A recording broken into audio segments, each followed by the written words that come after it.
Hey guys! If you are a WordPress developer, you have to begin the release and sales phase, and this may require you to invest a huge amount of time. Thankfully, all of this can be done with Appsero. Appsero is a WordPress plugin management system that helps you to release your plugin and deployment faster. It's very time-consuming to use the SVN Protocol to maintain plugin version and the release of your plugin updates. Thankfully, with Appsero, you get to remove the usage of the SVN Protocol.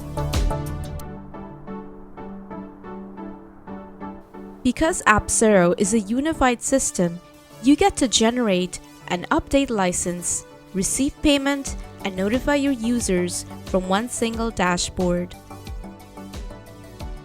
It is a big hassle to generate a license after a customer has made a purchase, but once you integrate Appsero, you generate and renew a license key instantly.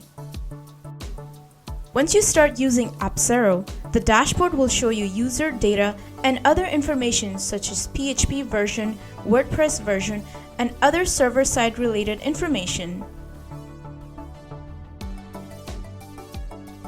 If you are already using platforms such as WooCommerce for managing your plugin sales, you can import your sales and analytics data to Appsero.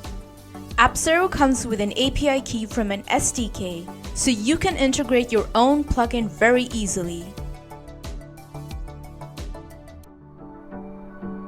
That's it for now. Stay tuned for more videos on managing your plugins with Appsero.